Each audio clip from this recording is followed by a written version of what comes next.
सभी को सुप्रभात। मैं जसपाल में BA पार्ट सेकेंड हिंदी साहित्य रीतिकालीन काव्य के अंतर्गत हम पढ़ रहे हैं महाकवि भूषण। हमने केशवदास से लेकर रजब तक जितने भी हमारे कवि हैं, उनकी रचनाएं हैं, उनकी सभी की 100% व्याख्या कर ली है। हमारा शेष जो महाकवि भूषण है, इनकी जो व्याख्या है वो ही बचती है। देखो, आपको फिर मैं कह रहा हूँ कि जैसे अस्तिनापुर है, अंधेर नगरी है और 10 एकांकी है, इस पर आप थोड़ा ध्यान दें। प्राचीन अपने रीतिकालीन काव्य तो हमने 100% व्याख्या कर ली और मुख्य प्रश्न बनता है उसके बारे में हमने बात की है। जैसे घनानंद का प्रश्न जो भी बनाया, जैसे कल चर्चा की, घनानंद का प्रश्न बनता है कि समझे कविता गण आनंद किए ही आंखन की पीर जगी। घनानंद की कविता वही समझ सकता है जिसके हृदय में क्या हो, आंखें हो। इसी प्रकार बिहारी के काव्य में भक्ति नीति और श्रृंगार की त्रिवेणी लहरा रही है। बिहारी के काव्य में भक्ति नीति श्रृंगार की क्या लहरा रही है, त्रिवेणी लहरा रही है, सिद्ध कीजिए। या इस प्रकार से प्रश्न भी पूछ सकता है कि सिद्ध कीजिए कि बिहारी ने गागर में सागर भर दिया। बिहारी ने गागर में सागर भर दिया, प्रसन्न हुई है। फिर यह इस प्रकार भी पूछ सकता है, ससैया के दोहे जो नाव की थी देख में छोटे लागे घाव करे गंभीर। इसके बारे में वो आपसे पूछ सकता है, तो आप थोड़ा ध्यान दें। केसर काव्य है वो कठिन काव्य का परिचय सिद्ध कीजिए। केसर के काव्य में आए रामचंद्रिका में छोटे छोटे स्वादों को अपने शब्दों में लिखिए। इसी प्रकार देव एक श्रृंगारी कवि है, सेनापति का प्रकृति चित्र। गिरधर कवि राय की जो कुंडलियां हैं वो देती फर्क है, उसे सिद्ध कीजिए। और रजब है, रजब की भक्ति भावना सिद्ध कीजिए। घनानंद का बात होगी। जितने भी कवि हैं इनके आपने क्या करना है, इनका प्रश्न है साथ साथ में याद करना है, इनके प्रश्न याद करने हैं। तो ये था। फिर बाद में देखो आपको नोट्स मिल जाएंगे इसके, जैसे छंद है, छंद के नोट्स आपको उपलब्ध हो जाएंगे। और रीति मुक्त, रीतिबद्ध और रीति सिद्ध काव्य धारा है, उसका अंतर, रीतिकालीन काव्य की परिस्थितियाँ, इसके भी आपको नोट सिद्ध होंगे। इसके बाद में देखें कि आपकी काव्य हेतु, काव्य प्रयोजन, नायक नायिका भेद, ये आप अच्छी तरह से तैयार करें साथ साथ में। और एक और बताओ, जैसे आप को मैंने कहा अस्तिनापुर, हम यहाँ वो क्या है, एक लघु काव्य है, उसको हम यहाँ 100% व्याख्या करेंगे एक एक शब्द की। लेकिन 10 एकांकी और अंधेर नगरी आसान है, एक बार घर पे लेकर उसको पढ़ें, फिर हम उसका मूल सारांश है क्या कहना चाहता है, एक एक पंक्ति उसकी अध्ययन करेंगे। ये ऑनलाइन क्लास में अपने रफ्तार है वो थोड़ी धीमी चल रही है, इसलिए मैं आपको सचेत करना चाहता हूँ। यहाँ पे एक तो व्याख्या है उसका, यहाँ एक तो यहाँ पद होते हैं उनकी व्याख्या हो पाती है।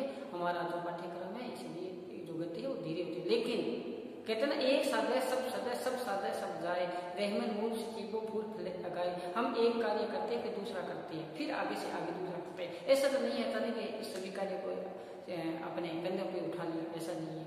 क्योंकि एक साधे सब सदे, एक भी तरीका करो सब काम पूर्ण होगा। तो हमने कल शुरू किया था महाकवि भूषण, जो उनकी रचना आई थी, कौन सी आई थी पहले आपको, गणेश वंदना। कौन सी रचना आई थी, गणेश वंदना। गणेश वंदना में बताया था कि सबसे पहले शुरू करने से पहले यहाँ पर महाकवि भूषण गणेश की वंदना की है कि हमारा जो कार्य है वो क्या सिद्ध हो। कोई भी कार्य शुरू करने से पहले जो परंपरा परिपाटी चली आ रही है उसी का अनुसरण यहाँ महाकवि भूषण ने किया है। तो कहते हैं कि जो भी हमारे, हम थक जाते हैं चलते चलते, हम चलते चलते क्या हो जाते हैं, थक जाते हैं। और क्या है, गर्मी का मौसम हो तो हमारा पसीना भी शरीर में आना स्वाभाविक है। ऐसे में क्या होता है कि ऐसा में अगर कोई ठंडी हवा से पड़े या कोई हमें ठंडी हवा प्रदान करे तो कितने राहत की शांति मिलती है। वही कभी यहाँ बताया कि गणेश जी के जो बड़ी बड़ी कान हैं वो क्या करते हैं, एक हमारे ऐसा बिल्कुल रिश्ते चल रहे हैं, वहाँ संकट आया, उस संकट को निवारण करने के लिए उनके कान है वो पंखे के समान जो हमें हवा प्रदान करते हैं। फिर क्या बताया था कि करण बीजना के वरदाई, यह लोक परलोक, देखो कितनी बड़ी बात की थी। ये यहाँ भी सहायक है और आगे भी सहायक है। लोक परलोक करण कोपनद से कहते हैं उनके जो कमल है, इनके जो पेड़ है वो कमल की भांति क्या है, सुंदर है, उनकी क्या करो आप वंदना करो। देखो फिर बताया है अलिकुल कपोल ध्यान ललित रूप अंगद को भूषण पहनाइए। उनके चरण में जो कमल है उनको और उनके जो गाल है सुंदरता लिए हुए, ऐसे जो उनके जो पैरों से प्रवाहित गंगा नदी है उसमें ही स्नान कीजिए। फिर बताया था पाप तरु बंधन विघ्न हरण, जो भी हमारे रास्ते में क्या आए, परेशानी आए, हमारा बाधा आए, उस बाधाओं को दूर करते हैं श्री गणेश जी विघ्न हरण। फिर कहते हैं कि द्विविध मुख गाइए, ये तो श्री गणेश है, उनके का हम सभी क्या करें, उच्चारण करें। ये था गणेश वंदना। और आज हम चलते हैं आगे राजवंश वर्णन। कौन सा? राजवंश वर्णन। एक बार यहाँ करके लिखा है, इसको आप थोड़ा देखिए और लिखे से है, एक बार इसको देखिए क्या बताया है। देखो राजत है दिन राज को वंश अवनी अवतस जामे पुनि पुनि अवतरे कल समंथन प्रभु अंश महावीरता वश में भयो एक अवनीश लियो विद से सो दिया दियो ईश को शीश सदा दान की खान में जाके आनंद हम सहे निजाम सखा हो दुख देव गिरी खम भूषण बने ताको भयो भूभूषण शाही राते दिन संकित रहे शाही सब जगह जाही। दशरथ राजा राम हो वसुदेव के गोपाल, दशरथ राजा राम हो वसुदेव के गोपाल, सोई प्रकट्यो शाही के श्री शिवराज भूवास। तो यहाँ राजवंश का वर्णन किया है। राजवंश का वर्णन करते हुए कवि यहाँ महाकवि भूषण है, उन्होंने क्या बताया है, राजवंश से ये अंतरित है। इसमें राजवंश जो सूर्यवंश का वर्णन किया गया है, इसमें वर्णन किया गया है सूर्यवंश। सूर्यवंश, अब सूर्यवंश में आपको पता है कौन आते हैं, श्री रामचंद्र सूर्यवंश में। और यहाँ चंद्रवंश में कौन आते हैं, तो आते हैं यहाँ पर श्री इनका ये इस वंश से संबंध रखते हैं। ये आपको पता ही है कि सूर्यवंशी श्री राम और चंद्रवंशी श्री कृष्ण। तो यहाँ पे जो राजवंश का वर्णन किया है कवि ने, तो क्या बताया, राजत है, राजत का अर्थ है सुशोभित होना, सुंदरता ली हुई। राजत है दिन मान सो दिन राज, दिन राज से सूर्य वंश, सूर्यवंश वंश अवनी अवतीश, उसमें क्या है कि ये सुशोभित होने वाले राजवंश श्री राम श्री कृष्ण, उसके लिए यहाँ पे आया है कि ये समस्त वंशों का क्या है, अवनी तल आभूषण है, अवनी अवताश, ये इस धरा के क्या है, आभूषण है। दोबारा सुनो, कवि कहता है कि पृथ्वी पर जो समस्त वंशों का जो आभूषण सूर्यवंशी सुशोभित है। जो भी वंश है इसमें सुशोभित कौन सा है, सूर्यवंशी।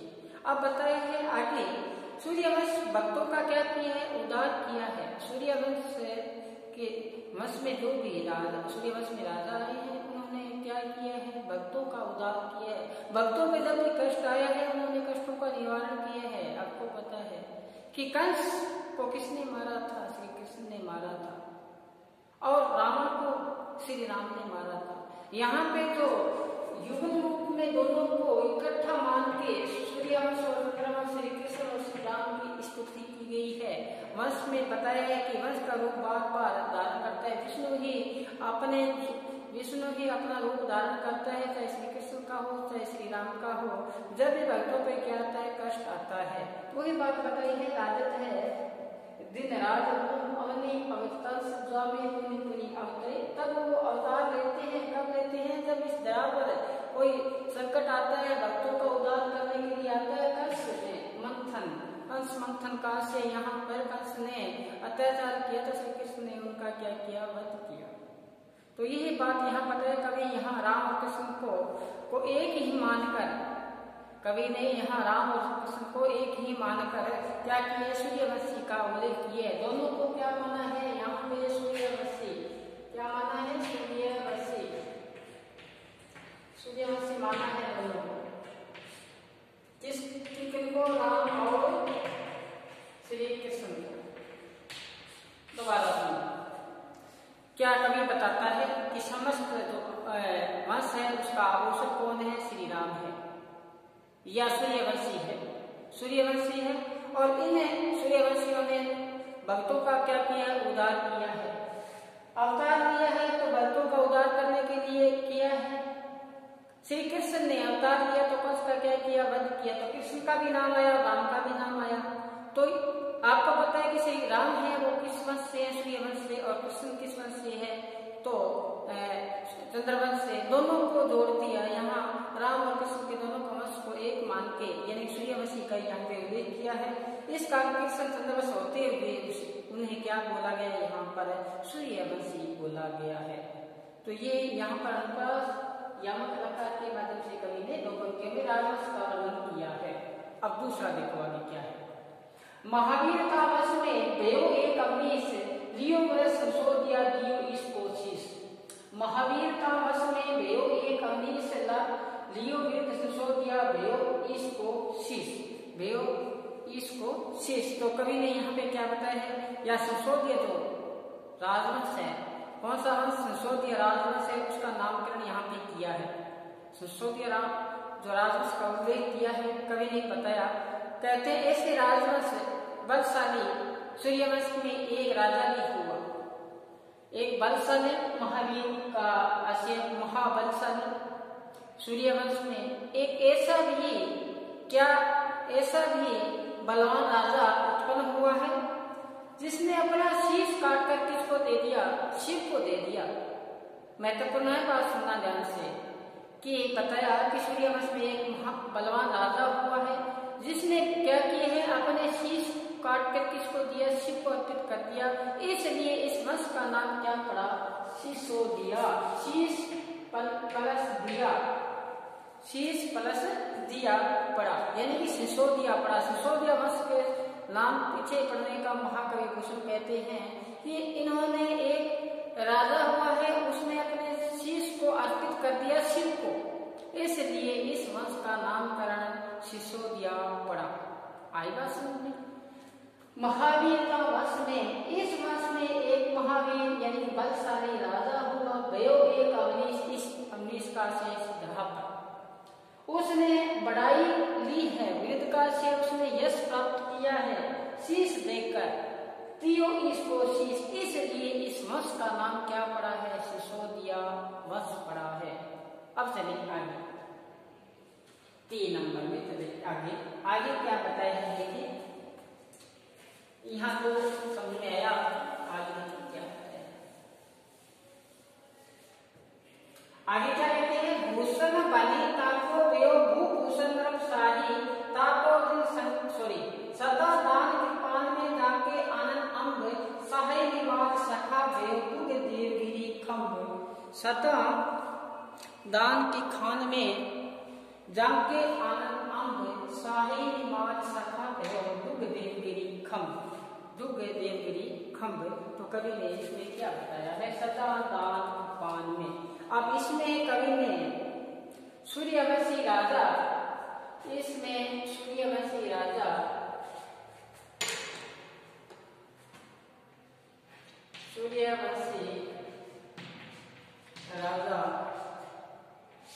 का एक वर्णन किया गया है। सूर्यवंशी राजा का नाम है मालोजी। कौन सा, मालोजी का यहाँ पे वर्णन किया गया है। सूर्यवंशी राजा मालोजी का यहाँ पे उनकी वीरता, उनकी महानता का वर्णन यहाँ किया है राजवंश वर्णन के अंतर्गत। सदा दान की खान, दान का से दान देना, की खान का से तलवार में, जाको आनंद अम्ब, आनंद का से मुख, अम्ब का से पानी, पानी का से चमक, रहमन पानी राखिए बिन पानी सब सुर, पाने गे न ऊपरे मोती मानुष चूर। अलंकार पढ़ा था। अम्ब पाने पाने किस अर्थ में यहाँ पे शब्द आया है, तो एक अब एक कांति के रूप में। तो यहाँ पे बताया है कि मालोजी नामक सूर्यवंशी राजा जो हाथ में सदैव क्या धारण करते हैं, तलवार धारण करते हैं, और सूर्यवंशी जो तलवार चलाने में या धारण करने में सुशोभित होते हैं, और कहते हैं कि वो प्रसिद्ध क्यों है, वो प्रसिद्ध है दान देने के लिए। वैसे तो राजा हुआ था दानी, आपको पता होगा, कर्ण उससे बड़ा दानी नहीं हुआ। हस्तिनापुर जब हम पढ़ेंगे तब उनका चर्चा करेंगे। तो क्या बताए हैं, एक सदा दान के खान में जाके आनंद अम्ब, उनके मुख से सदैव क्या निकलती है, एक नई आपा कांति निकलती है। वो किसके कारण, हाथ में सदैव तलवार रखे हुए, तलवार चलाने में निपुण और दान देने में वो सबसे आगे, इसलिए उनके चेहरे पे सदैव क्या रहती है, तेज रहता है। आगे क्या बताया, शाही निजाम सखा भयो, उनका एक मित्र है शाही निमाज, ये इनका क्या है, मित्र है, सखा का से मित्र है। दुख देवगिरी खम्भ, देवगिरी खम्भ, उन्होंने क्या किया है, उन्होंने देवगिरी दुर्ग राज्य का स्तंभ स्थान किया है, स्थापित किया है, देवगिरी में अपना दुर्ग स्थापित किया है। तो कवि ने यहाँ पर मालोजी का वर्णन करते हुए बताया कि मालोजी है वो सदा दान देने में, हाथ में तलवार यानी कि तलवार चलाने में निपुणता लिए हुए, इसलिए उनके चेहरे पे क्या रहती है, तेज व्याप्त रहता है। और बताया उनका ही मित्र है निजाम उसका मित्र है, उस और मित्र है हो गया था देवगिरी दुर्ग, जिसमें उन्होंने क्या स्थापित किया है, स्तंभ या प्रमुख स्थान दिया है देवगिरी को। देवगिरी दुर्ग जिनमें राज्य का उसका प्रथम स्थान माना जाता है। ये मालोजी का यहाँ वर्णन किया। आगे देखो, भूषण बनी ताको वयो भूषण नृपशाही, ताको दिन संकित रहे साई सदै जग जाही, ताही भूषण बनी ताको भयो भूषण नृपशाही, ताको दिन संकित शाही जगह जाही। तो कवि ने यहाँ पर वर्णन किया है, शाही जी का परिचय दिया है। किसका परिचय दिया है यहाँ पर, शाही जी का, शाही जी का क्या दिया है, परिचय दिया है। देखो शाही जी है, उनका परिचय देते क्या कहते हैं, कवि भूषण कहते हैं कि उन मालाजी के वंश में, पहले मालोजी का वंश आया, उसी वंश में संसार के राजाओं का जो आभूषण कौन उत्पन्न हुआ है, शाही जी। ध्यान से सुनना कि कवि भूषण यहाँ पर कहते हैं भूषण बनी ताको भयो, भूषण का से श्रृंगार। यहाँ कवि भूषण कहते हैं मालोजी वंश में जो यहाँ मालोजी वंश की बात आई, इसी वंश में एक जो उत्पन्न हुआ है पुत्र, राजाओं में जो आभूषण है किसका, शाही जी राजा उत्पन्न हुए, उसने बड़ पराक्रम से सभी बादशाहों को भयभीत किया। मालाजी के वंश में ही शाही जी पैदा हुए, वो राजा थे। ऐसे इस संसार के क्या थे, वो आभूषण थे, राजा थे, राजा नृप थे, राजा थे। शाही जी ने जन्म लिया, और शाही जी का पराक्रम ऐसा था कि रात और दिन संकित रहते थे। इस भूद्रा के जो अन्य राजा थे वो इनसे त्रास खाते थे। शाही सब जग जाही, इस संसार के जितने भी राजा थे वो किससे डरते थे, शाही जी से। तो शिवाजी के पिता ये शाही जी कौन है, देखना, शाही जी यहाँ शिवाजी के पिता है, शिवाजी के पिता। जैसे कह लो कि शिवाजी के पिता कौन है, शाही जी। अब शाही जी का वर्णन किया है यहाँ पे, शिवाजी के पिता के बारे में बताया। तो समझ में आया क्या था, पहला पद राजत्व, राजत है दिनमान को वस अवनि को अमतस पूजा में पुण्य अवतरे आज का सपुण्य अंश। आगे देखो लास्ट वाला जो बताया है क्या है कि दशरथ राजा राम हो, दशरथ राजा राम हो वसुदेव को गोपाल सोई प्रकट्यो साही के श्री राम गोपाल। तो यहाँ पर इस कवि ने यहाँ पर शिवाजी के जन्म का उल्लेख किया है। शिवाजी के पापा का नाम बताया साहेजी और साहेजी से उत्पन्न बेटे का नाम शिवाजी। उसका पराक्रम उनकी शौर्यता का वर्णन राजवंश के अंतर्गत महाकवि भूषण ने किया है। तो क्या किया है, कवि कहता है कि राजा दशरथ के घर राम ने और वसुदेव के घर में श्री कृष्ण ने जन्म लिया। उसी प्रकार साहेजी के पुत्र के रूप में शिव राजा का यहाँ अवतरण हुआ है। राजा दशरथ का बेटे कौन थे, श्री राम ने जन्म लिया। देखो यहाँ वसुदेव से भोपाल श्री कृष्ण आए। तो इसी प्रकार सोई प्रकृतियों साहेजी से कौन, शिवाजी भोपाल इसमें राजा। अब देखो यहाँ तुलना की है, जिस प्रकार से रामचंद्र जी, जिस प्रकार से श्री कृष्ण जी ने जन्म लिया है, अवतार लिया है, उसी प्रकार से शिवाजी ने भी इस धरा पर क्या लिया है, अवतार लिया है। एक बहुत बड़ा यहाँ पे गुण दर्शाया है शिवाजी का। तो यहाँ कवि ने शिवाजी को राम श्री कृष्ण का क्या माना है, अवतार ही माना है। महाकवि भूषण ने शिवाजी को श्री कृष्ण और राम का क्या माना है, अवतार माना है। तो ये था राजवंश वर्णन। हालांकि व्याख्या में इसमें मतलब एग्जाम की दृष्टि से व्याख्या में शायद ही पूछे, लेकिन हम राजवंश पाठ्यक्रम में है तो हमने इस पर चर्चा की है। जो मुख्य व्याख्या है उस पर आपको और संकेत किया जाएगा, लेकिन फिर भी इसमें आप ध्यान रखें। आगे फिर बताया है कि शिवाजी का जो बल है वो कैसा है, कैसी सेना रखते हैं। तो कवि ने यहाँ बताया शिवराज शाही सुत नित्य है अगे रखिए सतरी के शिवाजी के साथ हमेशा लाखों घोड़े और लाखों जो हाथी है वो साथ में रहते, विचरण करते हैं शिवाजी के साथ में। और कहते हैं इंद्र है जो स्वर्ग का राजा, इंद्र है, इंद्र के पास तो क्या है, एक ही हाथी और एक ही घोड़ा होता है। इंद्र के पास एक हाथी और एक घोड़ा है, लेकिन शिवाजी के पास कहते हैं लाखों घोड़े और लाखों हाथी क्या करते हैं, संचरण करते हैं। और यहाँ देवता इंद्र के पास बताया है कि उच्च श्रेवा घोड़ा तथा ऐरावत हाथी था, एक ही था। लेकिन यहाँ पर शिवाजी के पास तो लाखों की तुलना में बताया है। तो यहाँ लाखों हाथी रखने वाले भी शिवाजी इंद्र की बराबरी नहीं कर सकता। इंद्र है वो भी किसकी बराबरी नहीं कर सकता, यहाँ शिवाजी की बराबरी नहीं कर सकता, समानता नहीं ला सकता। तो यहाँ महाकवि भूषण ने शिवाजी की जो वीरता को यहाँ विवेक संपन्नता दर्शाया है।